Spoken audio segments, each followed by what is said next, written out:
ઉધડપુરના રાજા ગીધડસિંહના દરબારમાં એક વીર યુવાન આવીને ઊભો, કહે, ચાકરી શોધવા આવ્યો છું. ગીધડસિંહે કહ્યું, શું નામ તારું જુવાન? જુવાને કહ્યું, હું ભડનો દીકરો ભડ. ભડ છું. ગીધડસિંહે કહ્યું, એટલે તારો બાપ ભડ અને તું પણ ભડ? જુવાને કહ્યું, હા, અને મારો દીકરો પણ ભડ. ગીધડસિંહે કહ્યું, ખરું, તું ભડ, તે ભાઈ ભડ, તું અહીં શી ચાકરી કરશે? ભડનો દીકરો અને ભડનો બાપ ભડે કહ્યું, જે ફરમાવો તે, જીવ સાટે ચાકરી કરવાની. રાજા ગીધડસિંહે ખુશ થઈ ભડના દીકરા ભડને નોકરીમાં રાખી લીધો. થોડા વખત પછી ઉગમણી દિશાના દુશ્મને ઉધડપુર પર ચડાઈ કરી. ગીધડસિંહ કહે, ભડના દીકરા, હવે દેખાડ તારો પરચો. ભડનો દીકરા ભડે બરાબર પરચો દેખાડ્યો. એકલે હાથે લડી એને દુશ્મનને સેનાને ભગાડી રાજા ખુશ થયો. એણે કહ્યું, ભડ, આજથી તારે મારા રસોડે જમવાનું. ભડનું માન વધી ગયું. આવું માન રાજાએ આ પહેલા બીજા કોઈને આપ્યું નહોતું. વળી થોડો વખત વહી ગયો. આ વખતે આથમણી દિશાના દુશ્મનો ઉધડપુર પર ચડાઈ કરી. ફરી ભડના દીકરા ભડે પોતાની તાકાતનો પરચો દેખાડ્યો. દુશ્મન હારીને પાછો ભાગ્યો. રાજા કહે, ભડ, હું તારા પર ખુશ છું. આજથી તારા છોકરા મારા છોકરા જોડે રમશે. વળે ભડનું માન વધી ગયું. આવું માન રાજાએ આ પહેલા કદી કોઈને દીધું નહોતું. આમ વર્ષો ચાલી જતા હતા.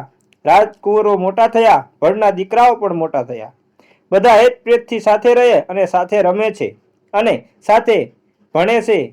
પણ એકવાર કોઈ કારણસર ભડના દીકરાઓને રાજાના દીકરાઓની સાથે બોલાચાલી થઈ.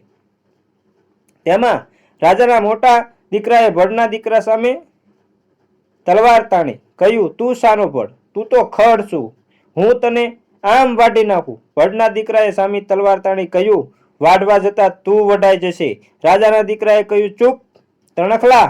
હવે ભડના દીકરાએ કહ્યું, તો કર ઘા, હું આ ઊભો. રાજાના દીકરાએ ફટ દઈને ઘા કર્યો. પણ ભડનો દીકરો ચપળ હતો. રાજકુંવરનો ઘા ચૂકવી એણે સામો એવો ઘા કર્યો કે રાજકુંવરનું માથું ધડથી જુદું થઈ ગયું. રાજાના બીજા દીકરાએ રાડ પાડી નાઠા. રાજમહેલમાં હાહાકાર થઈ ગયો. રાજાએ ભડને બોલાવી કહ્યું, તારા દીકરાને હું મોતની સજા કરું છું. ભડે કહ્યું, એને બદલે હું પોતે મરવા તૈયાર છું. કહો તો મહારાજ, મારે હાથે મારું માથું ઉતારી દો. રાજા ભડને મોતની સજા કરવા તૈયાર નહોતો, કારણ કે ઓતરાદા અને દખણાદા દુશ્મનોનો માથે ભય હતો. ભડ ખસે એટલી જ એ લોકો રાહ જોતા હતા. વળી ભડ લોકોમાં ખૂબ માનીતો હતો. તેથી રાજા વિચારમાં પડી. તેઓ વિચાર કરીને તેણે એક યુક્તિ શોધી કાઢી. ભડને એવું ઉગ્રું કામ બતાવવું કે એ કરી જ શકે નહીં, અને કરવા જાય તો એમાં એના જાનનું જોખમ આવે. એણે કહ્યું, ભડ, લંગરપુરના રાજાની ગંધીલી થોડી ઘોડી તું મને લાવી આપે તો હું તારા છોકરાને માફ કરી દઉં. કલિંગપુરના રાજાની ગાંધી માટે લડાઈ કરવાની નથી, લડ્યા બાજ્યા વગર એ લાવવાની છે. લંગરપુરના રાજા પાસેથી ગંધીલી જાતની ઘોડી હતી. એ થોડી ગંધ પરથી માણસને પારખી જતી. તેથી રાજા સિવાય કોઈને એ પોતાના પર સવાર થવા દેતી નહીં. રાજા આ ઘોડીને ખૂબ જ જાતપાતામાં રાખતો. એની પાસેથી એ ઘોડી મેળવી હોય તો લડાઈ કરવી પડે, અને લડાઈ તો કરવાની નહોતી. એટલે ખૂબ વિચાર પછી ભડે એના ત્રણેય દીકરાઓને સાથે લઈ લંગરપુર જવાનું નક્કી કર્યું. ત્યાં કોઈ યુક્તિથી ઘોડી હાથ કરવી, આ એની ધારણા હતી. ભડ અને એના દીકરા લંગરપુર આવ્યા. ત્યાં ભડે જોયું તો ગંધીલી ઘોડીને સખ્ત ચોકટી પહેરા હેઠળ રાજાની ખાસ ઘોડાહારમાં રાખવામાં આવી હતી. ઘોડીની સેવા ચાકરી કરનાર સિવાય બીજા કોઈને એ ઘોડા હારમાં પગ દેવાની રજા નહોતી. પહેલા તો ભડે વિચાર કર્યો કે રાજાની આગળ મારી વાત રજૂ કરી એની ઘોડી માંગુ. પણ એક તો માગવાની વાત એને ગમી નહીં, અને માગવાથી રાજા ઘોડી આપી દે એવું એને લાગ્યું નહીં.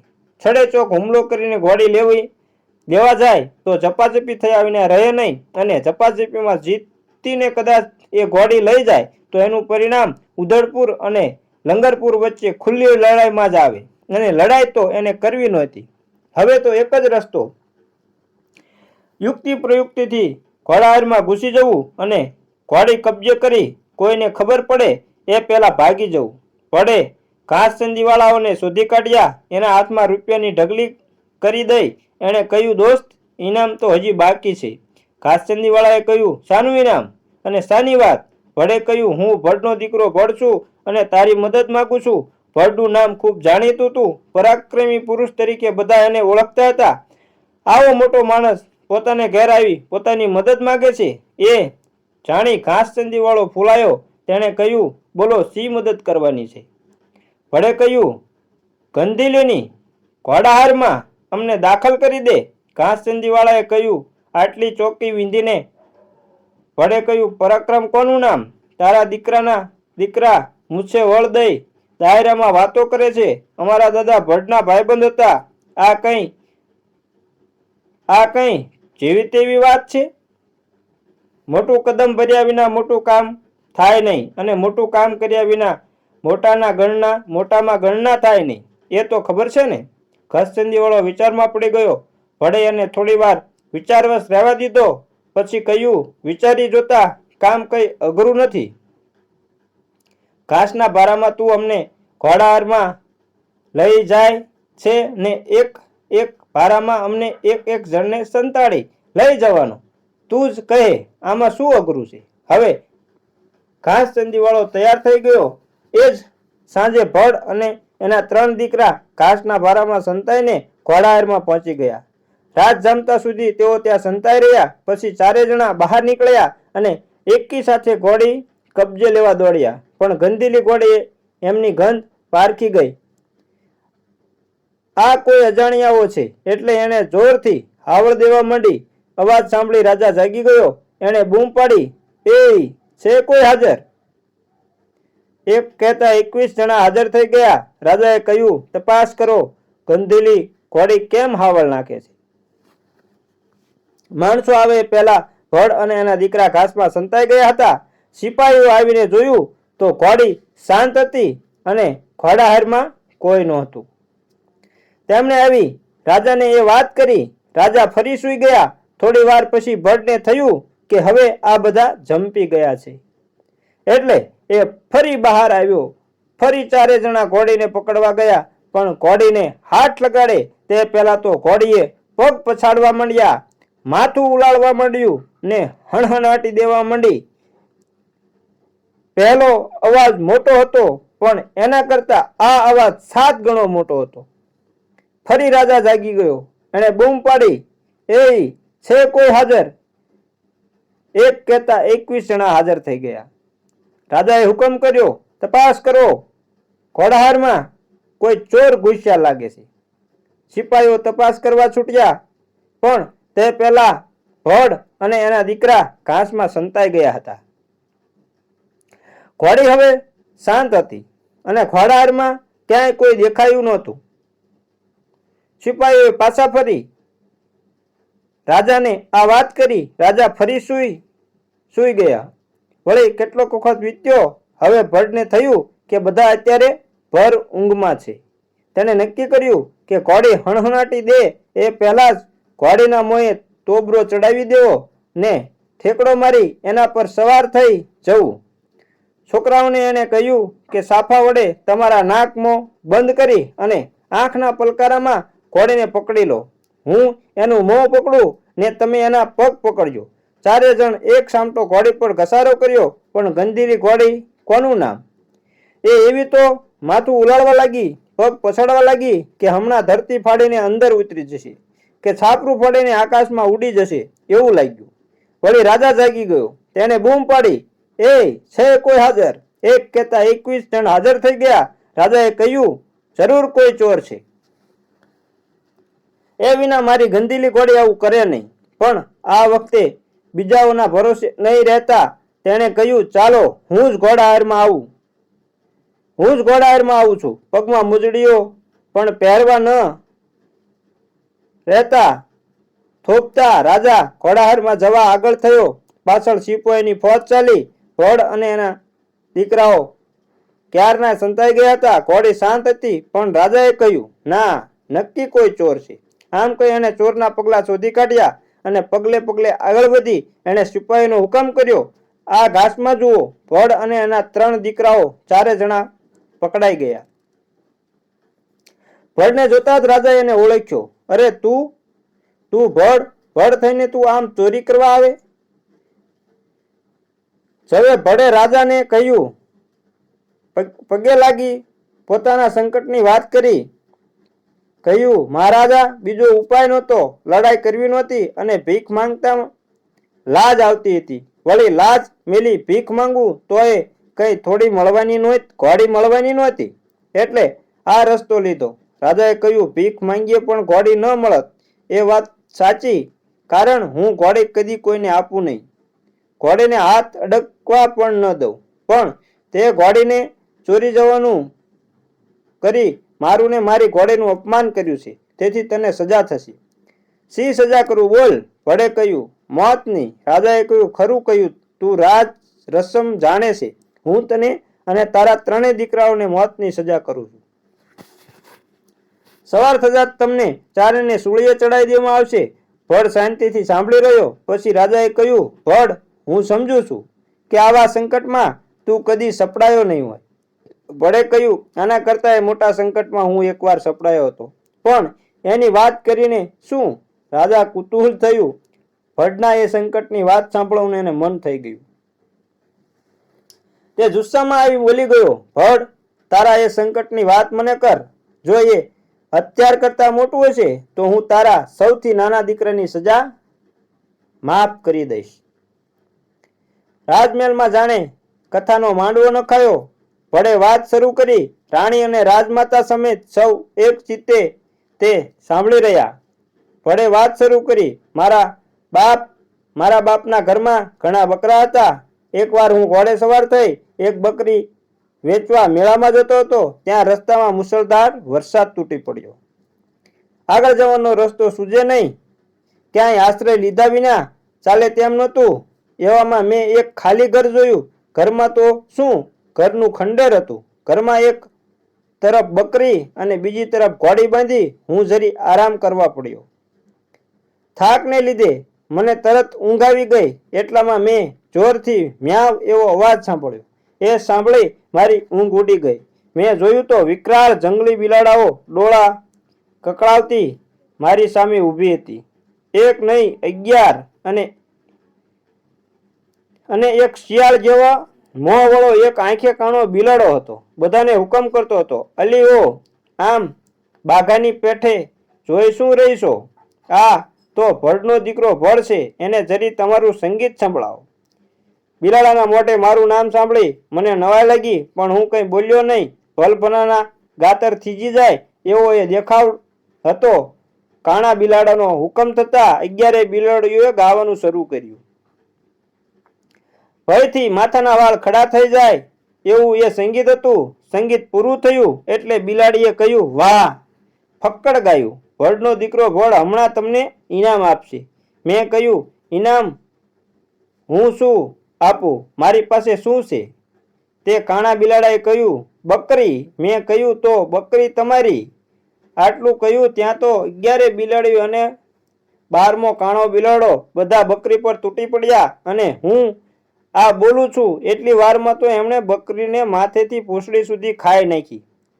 પછી બધી મારી પાસે આવી. હવે કાણા બિલાડાએ કહ્યું, અલી ઓ, આમાં બાઘાની પેઠે જોઈ શું રહીશો? ભડના દીકરા ભડે તમને નાસ્તો કરાયો, એનો આભાર માનવા એને જડી તમારું સંગીત તો સંભળાવો. તરત બિલાડીઓએ ગાવાનું શરૂ કર્યું.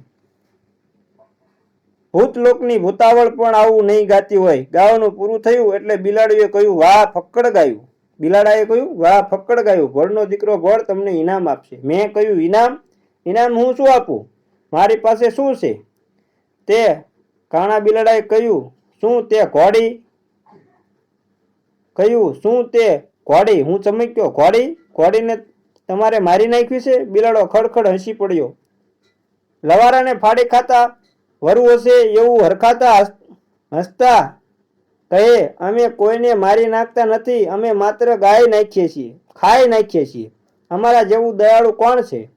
આમ કહી એણે ઘોડી તરફ ઘસારો કર્યો. એની પાછળ 11 બિલાડીઓ છટી. હું સમજી ગયો કે ઘોડી પછી મારો વારો આવશે, એટલે બિલાડીઓ ઘોડીને ફાડી ખાવામાં રોકાયેલી હતી. તે દરમિયાન હું જીવ બચાવવા ભાગ્યો. પહેલા કે પછી આવી ઝડપથી હું કદી દોડ્યો નથી. આસપાસના ઘોર જંગલ હતું. હું દોડીને એક ઝાડ પર ચડી ગયો અને ડાળા પાંદડામાં લપાઈને બેઠો. એટલામાં બિલાડીઓને ઘોડીને પૂરી કરી જીભ ચાટતી આવી. ઝાડ પર બેઠો બેઠો હું એનું મ્યાઉ મ્યાઉ સાંભળતો હતો. બિલાડો રોષે ભરાઈને કહેતો હતો, અલી ઓ ક્યાં ગયા ભડ, પકડી પાડો એને. 11 બિલાડીઓએ મને પકડવા દોડાદોડ કરી મૂકી, પણ કોઈ મને શોધી શક્યું નહીં. હવે કાણો બિલાડો મને શોધવા લાગ્યો. એ બોલ્યો, અલી ઓ તમને બધાને બબ્બે આંખો છે, તોય તમે કોઈ જોઈ શકતી નથી અને હું એક આંખે દેખું છું. પેલો ઝાડ પર સંતાયેલો દેખાય, ટાંટીઓ ખેંચી પાડો એને નીચે. એક બિલાડી છલાંગ મારી ઝાડ પર ચડી ગઈ અને છેક મારી નજીક આવી પહોંચી. મને થયું કે હવે એક કૂદકે એ મને બોચીમાંથી ઝાલશે. મારી પાસે તે વખતે કંઈ હથિયાર નહોતું, એટલે મેં બે હાથે ઝાડની ડાળ પકડી જોરથી એ બિલાડીના માથામાં એવી લાત મારી કે એનું માથું ધડમાં પેસી ગયું અને એ ભાણાની પેટે નીચે જમીન પર આવી પડી. બિલાડીએ જોયું તો એ મરી ગઈ હતી. તેથી હવે તેણે વ્યૂહ બદલ્યો. તેણે કહ્યું, મારી સેનાને હું આમ મરવા નહીં દઉં. અલી ઓ ઝાડ પર ચડવાને બદલે હવે ઝાડને મૂળમાંથી જ ખોદી નાખો. તુરંત બધી બિલાડો પોતે પણ ઝાડના મૂળિયા ખોદવા લાગી ગયા. ઘોર ખોદ્યું, પણ ઘોર ખોદે છે તે આટલા ઝડપથી નહીં ખોદતો હોય. ઝાડનું એક મૂળ ખુલ્લું થયું કે બધી બિલાડીઓ દાંત કચકચાવીને એ ચાવવા મંડી પડી અને ઘડીકમાં એને કાપીને અળગું કરી નાખ્યું. આ જોઈને મારા મોંમાંથી ચીસ નીકળી ગઈ. ધાજો રે કોઈ ધાજો. થોડે દૂર 10-12 વનવાસીઓ તાજો મધપૂડો પાડી લાવ્યા હતા અને એક હાથે મધપૂડો સીધો મોંમાં નીચોવી મધ પીતા હતા અને બીજા હાથે જાતે ગાળેલો તાજો દારૂ લોટે લોટે મોંમાં રેડતા હતા. તેમણે મારી આ ચીજ સાંભળી એ ચાલે એક જણે કહ્યું, કોઈ માણસની ચીજ છે, આપણે એને બચાવવા જોઈએ આવશે. બીજો ખૂબ ડાયો હતો. તેણે કહ્યું, માણસની ચીજ હશે તો ફરી આ હવે એટલી વાર આ સૂયો. આ તેણે કહ્યું, બાસ ફરી લોટો દારૂ પાયો. હવે દારૂ થવાયો હતો. એટલામાં બિલાડીઓ બીજું મૂળિયું ઉઘાડું કર્યું ને કટ કરીને કાપી નાખ્યું. ફરી મારા મોંમાંથી ચીસ નીકળી ગઈ. ધાજો રે કોઈ ધાજો. આ સાંભળી પેલા વનવાસીએ કહ્યું, નક્કી માણસની ચીજ છે, ઉઠો દોડો.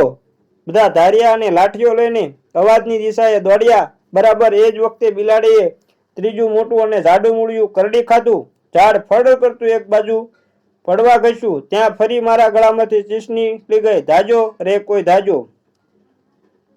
ચીસ મારા ગળામાં જ કપાઈ ગઈ.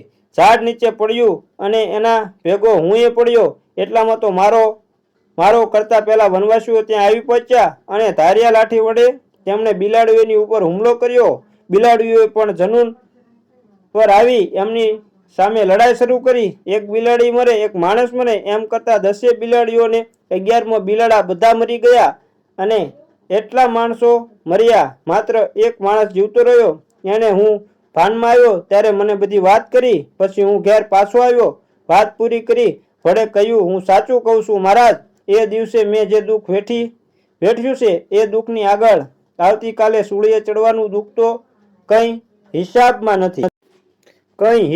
નથી. બિલાડીઓ ફાડી જાય એ મોટું દુઃખ છે, સૂળીએ ચડવું એ દુઃખ નથી. રાજાએ કહ્યું, તારી વાત સાચી છે. હું તારા સૌથી નાના દીકરાની સજા માફ કરું છું. થોડી વાર રહી તેણે ઉમેર્યું, અને તારા બે દીકરાઓને કાલે સૂળીએ ચડાવવામાં છે. તે દુઃખ કરતા કોઈ મોટું દુઃખ તને જો અનુભવ થયો હોય તો કહે, તારા વચલા દીકરાની સજા માફ કરીશ. હવે ભળે સ્વાનુભવથી દઈ વાત શરૂ કરી. એકવાર હું દરિયા કિનારાના દેશમાં ફરતો હતો. કિનારા પર ઊંચા ખડક હતા. એવા એક ખડક પર ઊભો રહી હું જોતો હતો. ત્યાં અચાનક મારો પગ લપસ્યો અને હું ખડક પરથી નીચે ખાઈમાં જઈ પડ્યો. પડવાથી મને વાગ્યું. ખડકે પણ મારા પણ મારા નસીબે મારું કોઈ હાડકું ભાંગ્યું નહીં. પણ હું ક્યાં જઈને પડ્યો છું તે કંઈ સમજાતું નહોતું. એટલામાં એક રાક્ષસ 14 ઘેટા લઈને આવતો દેખાયો. પહાડ જેવો મોટો અને વરુ જેવો વિકરાળ. મોના રાક્ષસને જોઈ મને થયું હવે આમાંથી છૂટાશે નહીં. રાક્ષસે મને જોતા જ કહ્યું, ઓહો ભડ, તું? તને ચાખી જોવાનું મને ઘણા વખતથી મન છે. સારું થયું તું અહીં આવી ચડ્યો. તે રાક્ષસે મને ઓળખ્યો અને મને નામ દઈ બોલાવ્યો. તેથી મને નવાઈ લાગી. હું સમજી ગયો કે ઘણા વખતથી એ મને મારી ખાવા મારી પાછળ લાગેલો હોવો જોઈએ. મેં જોયું તો રાક્ષસ માત્ર એક જ આંખે દેખતો હતો.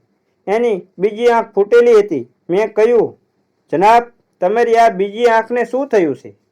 એ કેમ દેખતી નથી? બે આંખે દેખવું નથી ગમતું એટલે તમે જાતે તમારી આંખ ફોડી નાખી લાગે છે. રાક્ષસે કહ્યું, એવું નથી. બે આંખે જોવું મને ઘણું ગમે છે, પણ થાય શું? મેં કહ્યું, કેમ, શું થાય? બીજી આંખને દેખતી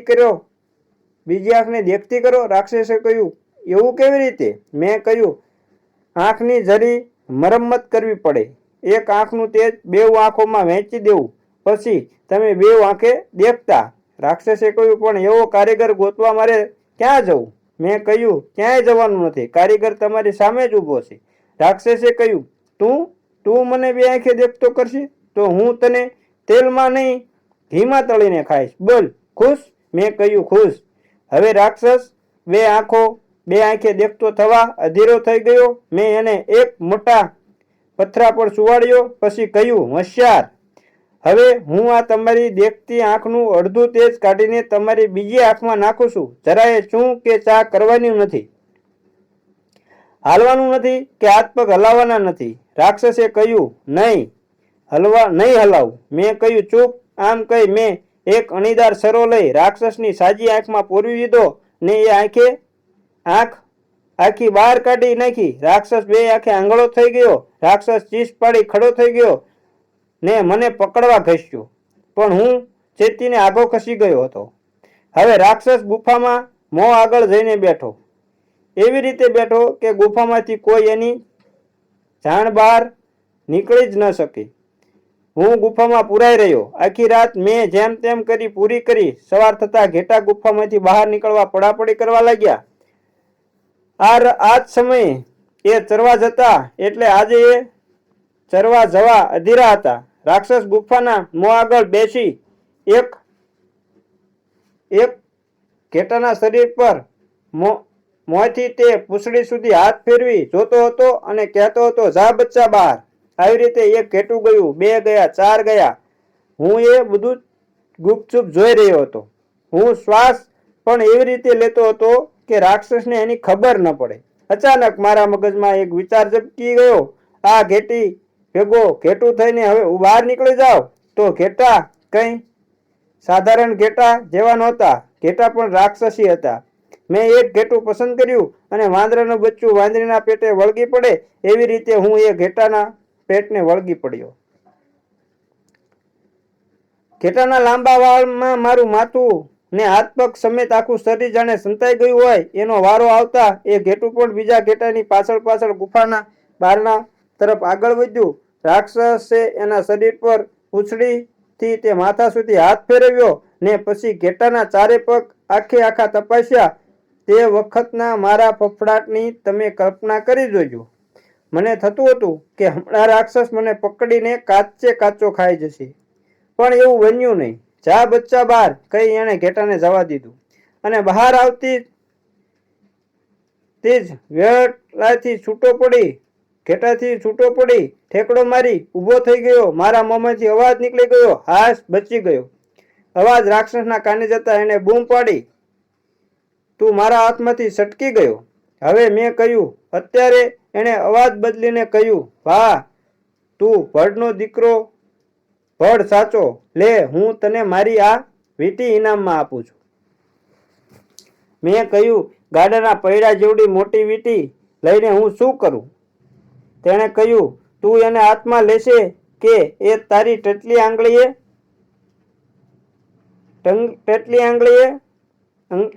જેવડી થઈ જશે.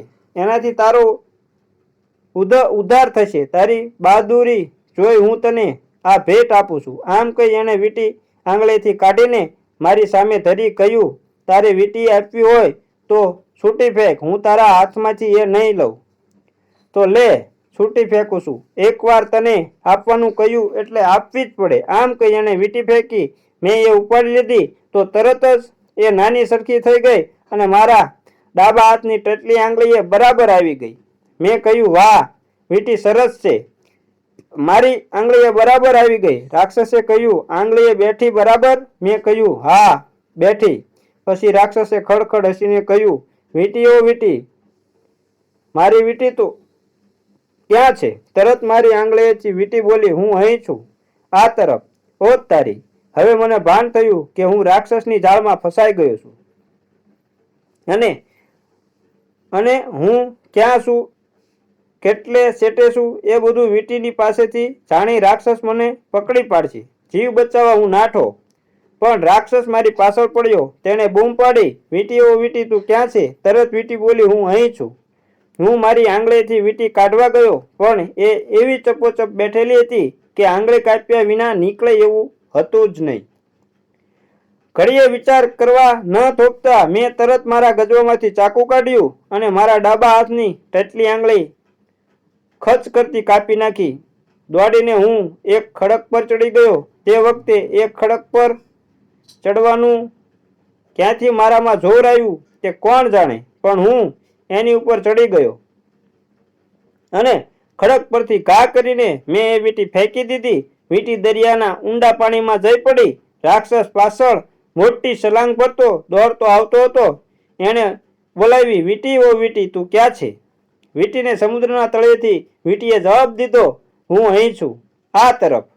રાક્ષસ મરણિયો બની એ તરફ દોડ્યો. તે બોલ્યો, હમણાં હું તને પકડી તારો કોળિયો કરી જાઉં, બચ્ચા ભડ. આમ કહી એ ખડકની ઉપર ચડી ગયો ને વીંટી જવાથી બોલતી હતી પહોંચી જવા વેગથી દોડ્યો. જ્યાંથી બોલતી હતી ત્યાં પહોંચી જવા વેગથી દોડ્યો. ખડક પરથી એ સીધો જ દરિયાના ઊંડા પાણીમાં જઈને પડ્યો અને ડૂબી ગયો. હવે હું છૂટ્યો. મારો જીવ બચાવવા માટે ભગવાનનો આભાર માની હું ઘેર ગયો. વાત પૂરી કરી ભડે કહ્યું, મહારાજ, મારા સાચે સાચા અનુભવની વાત છે. મને લાગે છે કે એ દિવસે રાક્ષસના પંજામાં સપડાયા પછી મેં જો દુઃખ વેઠ્યું તેની આગળ આવતીકાલે સૂડીએ ચડવાનું દુઃખ તો કંઈ વિષાદ નથી.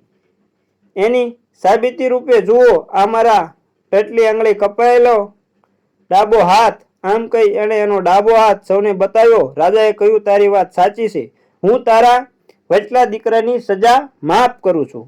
આટલું કહી રાજા ચૂપ થયો. પણ વાર્તા સાંભળવું કુતૂહલ એવું કુતૂહલ જોર કરતું હતું કે થોડી વાર પછી એ બોલ્યો, હજી બીજો કોઈ આવો અનુભવ હોય તો કહે, હું તારા સૌથી મોટા છોકરાની સજા માફ કરીશ. હવે ભડે નવી વાત શરૂ કરી. એકવાર હું ફરતો ફરતો એક સરોવરના કિનારે જઈ ચડ્યો. સરોવરની મધ્યમાં સુંદર બેટ હતું. હું એ બેટ તરફ નજર કરી રહ્યો હતો. એટલામાં મારી નજર કિનારા પર ઉભેલા એક હોડી પર પડી. હોડીમાં ખૂબ સુંદર ખાદ્ય સામગ્રી હતી તથા ધીમું ધીમું સંગીત સંભળાતું હતું. કુતૂહલથી મેં હોડી પર ચડવા પગ ઊંચો કર્યો. હજી તો મેં એક પગ હોડીમાં મૂક્યો એટલે બીજો હજી જમીન પર હતો. એટલામાં તો હોડી ચાલવા માંડી અને હોડીની સાથે હું પણ ચાલ્યો. હોડી કોણ ચલાવે છે એ જોવા મેં પ્રયત્ન કર્યો, પણ ચલાવનારું કોઈ દેખાયું જ નહીં. હોડી એના મેળે સડસડાટ ચાલી જતી હતી. સરોવરની મધ્યમાં પેલો બેટ હતો, ત્યાં આવીને હોડી ઊભી. હું ઠેકડો મારી હોડીમાંથી બહાર કૂદ્યો કે તરત જ હોડી પાછી કિનારા તરફ ચાલી ગઈ.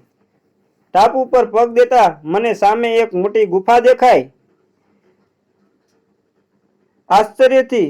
આશ્ચર્યની શોધમાં હું એ ગુફામાં ગયો.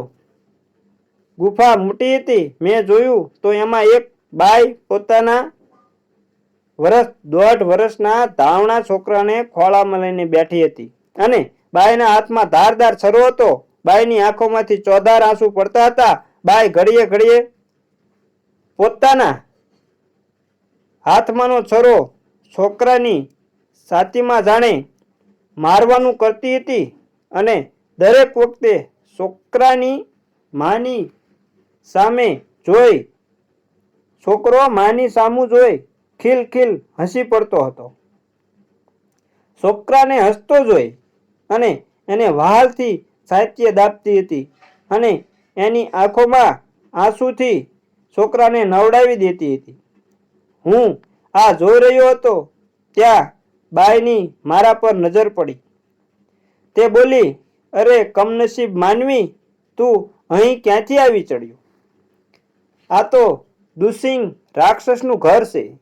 રાક્ષસ આવશે તો તને મારીને મરદું કરી નાખશે. મેં કહ્યું, બાઈ, હું મારી મેળે નથી આવ્યો, પણ એક હોડી મને અહીં લાવી છે. હોડી સાગર કિનારા પર ઊભી હતી ને મેં કુતૂહલથી આમાં પગ દીધો કે હોડી ચાલવા માંડી અને મને અહીં ઉતારી ગઈ. બાઈ બોલી, હું એવી જ રીતે આવી છું. ત્યારે મેં કહ્યું, બાઈ, હવે કહે, તું આ બાળકને છાતીએ દાબે છે અને પાછી એને સરી મારવાનું કરે છે, એનું શું કારણ? બાઈએ કહ્યું, દુસિંગ રાક્ષસ મહા દુષ્ટ છે. આ હોડી એની છે. હોડી માણસોને ખેંચીને અહીં લાવે છે. એ માણસોને મારી રાક્ષસ એના મરદા એક ઓરડામાં ભરી રાખે છે ને મન થાય ત્યારે એમનો નાસ્તો કરે છે. મને પણ એ મારી નાખત, પણ એના ઘરમાં કોઈ રસોઈ કરનારું નથી. એટલે એણે મને રસોઈ કરવા જીવતી રાખી છે. આજે એણે કૂણું માંસ ખાવાનું મન થયું છે, તેથી એણે મને મારા છોકરાને મારીને રાંધવાનું કહ્યું છે. છોકરો મરે તેની સાથે હું પણ છરી ખાઈ મરી જવાનો નિર્ણય કરી બેઠી છું, પણ છોકરાને મારતા જીવ ચાલતો નથી અને રાક્ષસના હાથે છોકરો મરે એ મને પસંદ નથી. ઓ, ઘણા શબ પડ્યા છે, તો એમાંથી એક કાઢીને કઢાઈમાં નાખ. મેં કહ્યું, કાને મારવાથી છરી નથી બાઈ, તું કહે છે કે ઓરડામાં તો તરત જ એને ખબર પડી જશે. મેં કહ્યું, હું એ શબની જગ્યાએ શબ થઈને સૂઈ જઈશ, એટલે રાક્ષસ શબ ગણશે તો એ વાંધો નહીં આવે. આમ કહી મેં બાઈને આશ્વાસન આપ્યું અને ઓરડામાંથી એક શબ લાવી રસોડામાં નાખ્યું. પછી છોકરાને પીછાના ઢગલામાં સંતાડી હું શબ ભેગો શબ થઈને સૂઈ ગયો. એટલામાં ખાવ ખાવ કરતો કુસિંગ રાક્ષસ આવ્યો. બાઈએ એને ભોજનનો થાળ ધરી દીધો. રાક્ષસ બુકડા ભરી ભરીને ખાવા લાગી ગયો. ખાતો જાય ને કહેતો જાય, હું રસોઈમાં કંઈક ગડબડ છે, માલમાં ભેળસેળ છે. તેણે બૂમ પાડી, બાઈ, માલમાં ભેળસેળ છે. ઓરડામાંથી શબ તો નથી લીધું ને? બાઈએ કહ્યું, શબ તમારા ગણેલા છે, ગણી જુઓ ને. રાક્ષસ દોડતો શબ ગણવા ગયો. શબ બરાબર થયા, એક ઓછું નહીં, એક વધારે નહીં, પણ એમાં એક શબ બહુ રૂપાળું હતું. રાક્ષસ કહે, આ રૂપાળું છે, તે મીઠું હશે, ચાલ આજે એનો નાસ્તો કરું. ટાટિયા ઝાલી એણે શબને ઉપાડ્યું ને ઊંધે માથે લટકતું લઈ એ રસોડામાં આવ્યો. એ શબ હું પોતે હતો. રાક્ષસે મને સીધો જ ચૂલા પરની પાણીની કઢાઈમાં નાખ્યો ને હું મોટું ઢાંકણું ઢાંક્યું. પછી બાઈને કહે, બરાબર બાફી કાઢ, હું એટલી વાર જરા ઊંઘ કરી લઉં. આમ કહી એ ગુફામાં લાંબો થઈને સૂઈ ગયો. ઘડીકમાં રાક્ષસ ભર ઊંઘમાં પડ્યો ને જોરથી નસકોરા બોલાવા લાગ્યો. બાઈ ધીરેથી કઢાઈ પાસે આવી. કઢાઈનું ઢાંકણું એવડું મોટું ને વજનદાર હતું કે બાઈથી એ ઉપડે એવું ન હતું, પણ ઢાંકણના માથામાં વરાળ જવાનું બાકોરું હતું. એમાં મોં ગાલી બાઈએ ધીરેથી મને પૂછ્યું, તું જીવે છે? મેં કહ્યું, હા, જીવું છું. બાએ કહ્યું, તો માર કૂદકો અને ઢાંકણના એ બાકામાં થઈને બહાર આવી જા. રાક્ષસ ઊંઘે છે, હમણાં એ નહીં જાગે. રાક્ષસનું બધું રાક્ષસી કદનું, તેમ આ બાંકું પણ રાક્ષસી હતું. મેં કડાઈમાં ઊભા થઈને ઠેકડો માર્યો ને બાકામાંથી માથું બહાર કાઢ્યું.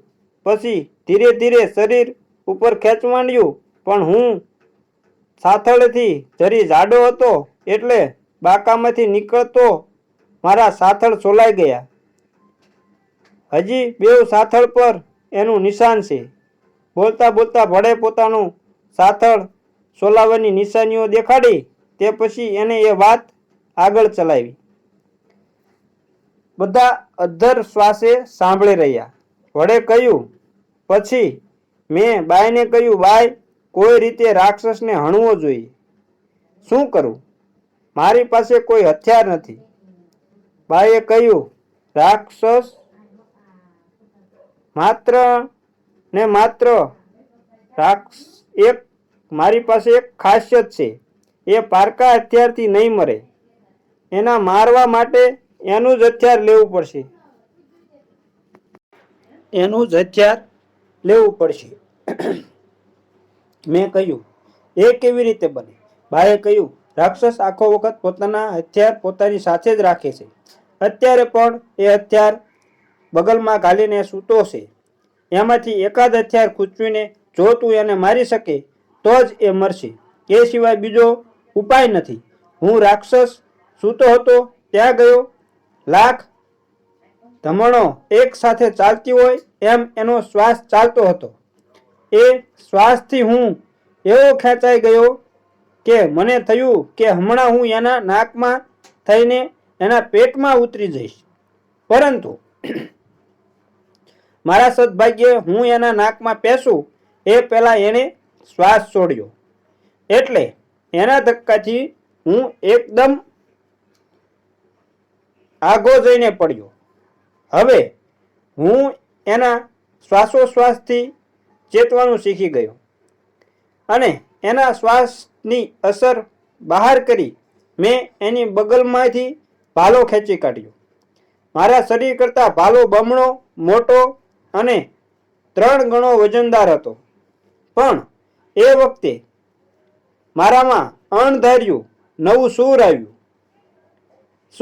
હતું. મેં 2 હાથે રાક્ષસનો ભાલો ઊંચકીને ઈસકી રાક્ષસની એક આંખમાં જોરથી ખોંચી દીધો. ભાલો મારા હાથમાંથી છૂટી ગયો ને રાક્ષસની આંખમાં પરોવાઈ ગયો. રાક્ષસ ચીસ પાડી ઊભો થઈ ગયો. એટલે એની આંખમાં પરોવાયેલો ભાલાને બીજો છેડો જોરથી ગુફાના છાપરા સાથે ભટકાયો ને એના માથાની આરપાર નીકળી ગયો. રાક્ષસ પછડાઈને ભોં પર પડ્યો ને મરી ગયો. રાક્ષસ મરી ગયો એ જોઈ બાઈ આનંદના આવેશમાં જાણે બેભાન થઈને પડી ગઈ. તરત જ હું દોડ્યો અને પીછાના ઢગલામાં સંતાડેલા એના છોકરાને લાવી મેં એના ખોળામાં મૂકી દીધો. હવે બાઈ ભાનમાં આવી. રાક્ષસે મારીને જેમનો ઢગલો કરેલો એમને જીવતા કરવાનો તો કોઈ ઉપાય નહોતો. એટલે એ બધાને વિધિપૂર્વક અવલ મંજલ પહોંચાડી હું બાઈ તથા એના છોકરાને લઈ સરોવર પર આવ્યો. રાક્ષસના મરી જવાથી હવે હોળીનો જાદુ જતો રહ્યો હતો. હોળીનો જાદુ રહ્યો નહોતો. હોળી બીજી હોળીની જેવી સાદી હોળી હતી. તરી સામે કિનારે જઈ હું હોળી લઈ આવ્યો અને બાઈ તથા છોકરાને એમાં બેસાડી કિનારે લઈ આવ્યો. એ પછી બાઈ પોતાના રસ્તે ચાલી ગઈ અને હું મારા ઘર તરફ વળ્યો. વાત પૂરી કરી વડે કહ્યું, મહારાજ, મારા સાચે સાચા અનુભવની વાત છે. મને લાગે છે કે એ દિવસે રાક્ષસની કડાઈમાં બફાવા પડ્યા પછી મેં જે દુઃખ વેઠ્યું છે તેની આગળ આવતીકાલની સૂળીએ ચડવાનું દુઃખ તો કંઈ વિષાદમાં નથી. રાજાએ કહ્યું, તારી વાત સાચી છે. હું તારા મોટા દીકરાની સજા માફ કરું છું. એટલામાં એક ખૂણેથી અવાજ આવ્યો, ફળ, એ બાઈ આજે તને મળે, તું તેને ઓળખે ખરો? બધાની નજર એ ખૂણા તરફ ગઈ. એ બોલનાર હતી રાજમાતા પોતે.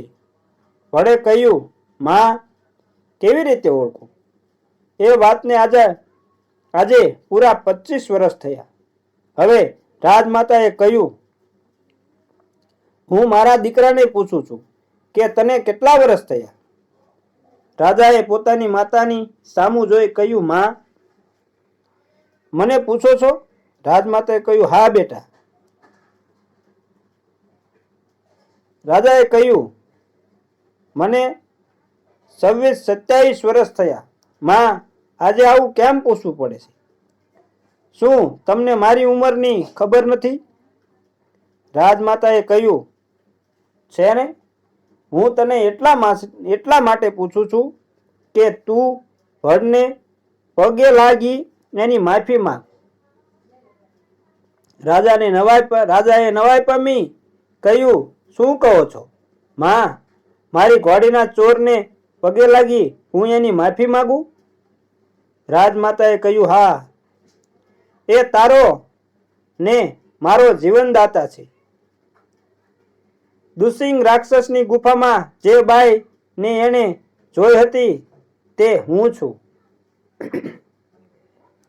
એકાએક બળ બોલી ઉઠ્યો, હે માં, એ તમે છો?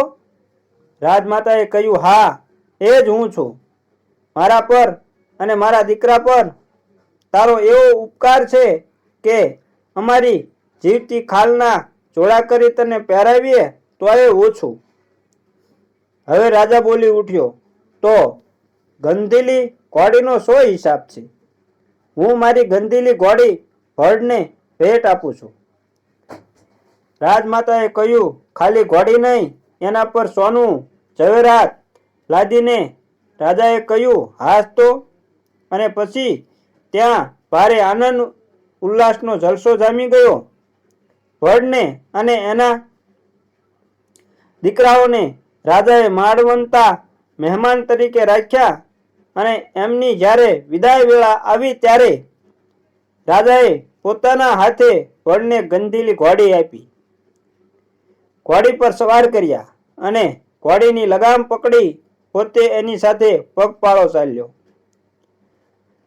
ભારે ધામધૂમપૂર્વક લાવ લશ્કર સાથે એણે ભડને વિદાય આપી. ઉપરનો એનો ગુસ્સો ઉતરી ગયો. તેને થયું કે લંગરપુર વાળો ભડને આટલું માન. ઉધડપુરના રાજા ગિદ્દડસિંહને જ્યારે આ વાતની ખબર પડી ત્યારે ભડ બોલે તે પહેલા જ બોલી ઉઠ્યો, એ ઘોડી તને મળી છે ને તું જ રાખ. મને એ શોભે તેના કરતા તને એ વધારે શોભશે. આવો હતો એ ભડ અને ભડનો દીકરો અને ભડનો બાપ.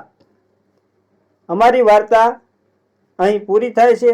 અને અમારી વાર્તા સારી લાગી હોય તો અમારી ચેનલને લાઈક અને શેર જરૂર કરજો.